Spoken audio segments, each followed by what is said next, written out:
Welcome to the Intercourse Show. I'm your host, Mr. B. You are witnessing the reason why a lot of people who are Christians voted for Donald Trump. There is a task force right now in play being held by AG, the Attorney General Pam Bondi, and cabinet officials on anti-Christian bias. For those who are Christian, this is great news. We have a leader in office that actually wants to protect our religious beliefs and prevent people from attacking us for believing what we believe, and that is that Jesus Christ is the Lord and Savior of us all.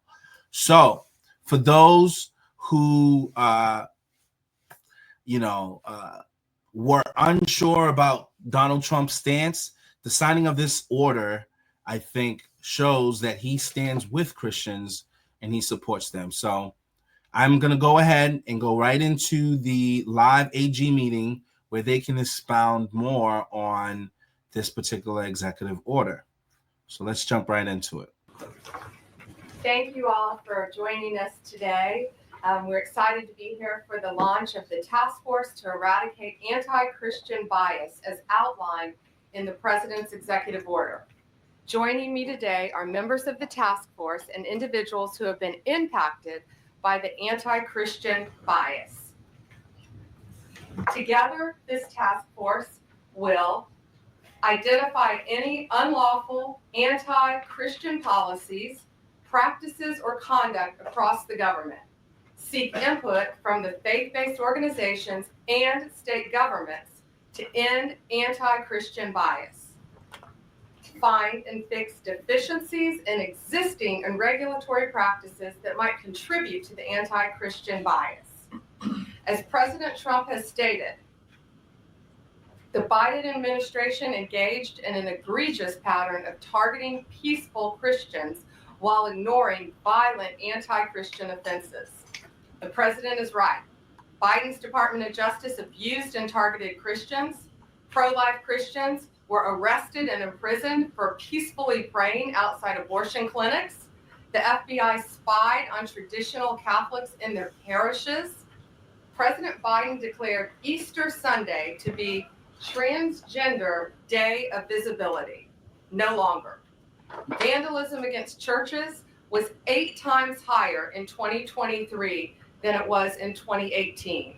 And as at President Trump's directive, we ended those abuses at the Department of Justice on day one. We dropped 3 ongoing cases against pro-lifers and redefined the FACE Act to ensure that abuse would not continue and that American tax dollars were not used to support the weaponization of our legal system to target Christians. Just a few weeks ago, we convicted a man in Arizona for a plot to bomb Christian churches. The Department of Justice will protect religious liberty for Christians and for all Americans. We'll work closely with everyone around this table and take a whole of government approach to solving this problem and ultimately protect Americans' First Amendment rights. The First Amendment isn't just a line in the Constitution, it's the cornerstone of our American liberty. It guarantees every citizen the right to speak freely, worship freely, and live according to their conscience without government interference.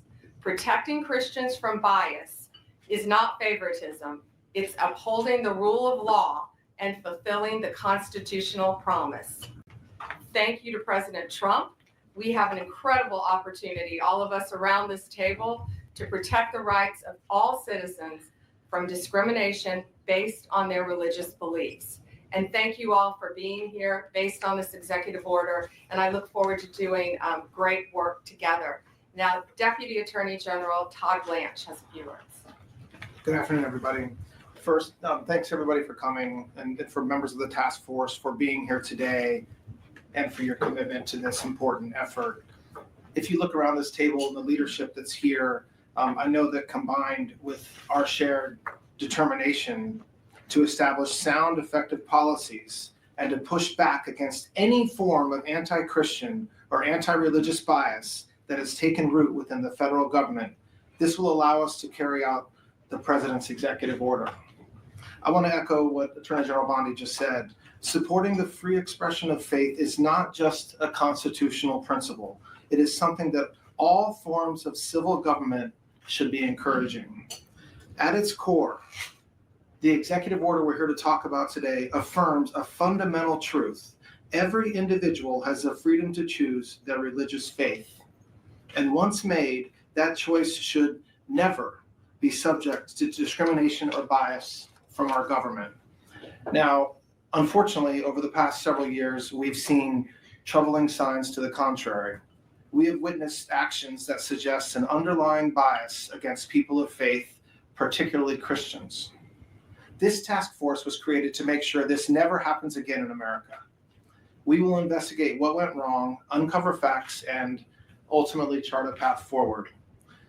So today, we're going to hear from individuals who will share their personal stories that reflect broader trends and challenges from the Biden administration's policies that, frankly, strip people of their inalienable rights.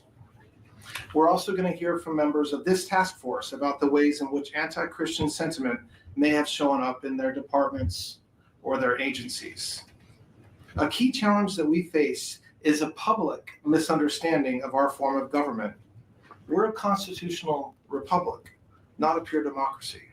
And this distinction matters because in a republic, individual rights are protected even when unpopular. And misunderstanding this distinction allows our institutions and media to misrepresent our founding principles. Our government's purpose is to secure rights, not restrict them. So yes, this task force has a big job ahead, but it's a vital one, and it's one that we're going to get done. Finally, I want to thank the members of the media who are with us today. We appreciate your attention and your presence for this opening portion of the meeting. At this time, we'll be moving into our internal discussions, and so if you would please make your way out, we'll then continue with the rest of our work in a closed session. Thank you very much. So there you have it, folks. That is the Trump administration taking action. Apparently, the Biden administration that preceded him took a lot of actions against people of faith, Christians. Some of those actions were legal actions against people who would go outside of abortion clinics and pray. Those people will be thrown in jail and charged and prosecuted. There were other actions taken that really showed that that administration was not for Christians. If anything, they attacked Christians. As you heard Pam Bondi say in her speech, that apparently on days that symbolize Christian holidays like Easter and things of that nature, the Biden administration would create these trans holidays that essentially would supposedly overshadow the Christian holidays. And they're just going to take action against it because it's clear and evident that these people in their administration was not really in support of Christians and Christian beliefs. And as a Christian, I am glad that Trump is taking this step and is choosing to take action against those adversarial actions that was imposed by the Biden administration against Christians. The Bible tells us to pray for our leaders, whether we like them or not. But he also says that Christians should pray that they can live peaceably in the land. And as a Christian, that is my desire. I don't want any person of faith to be prosecuted or persecuted for their belief. And that's not to say that we are anti people who don't believe the same things that we believe. We believe that all people should have freedom and protection. But at the same time, I don't believe it's fair for us to be alienated. So as a Christian, I am happy that Trump took this measure. And it does seem like he's serious as he's putting legs on it.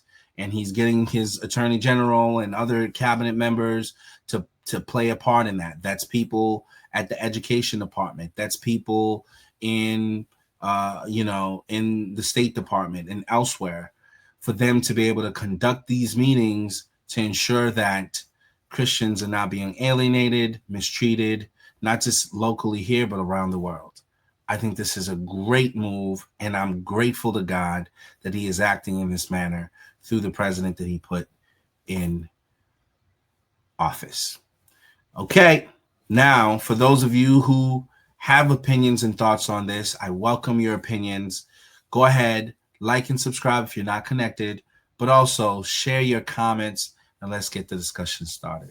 All right, yours truly, Mr. B, signing out.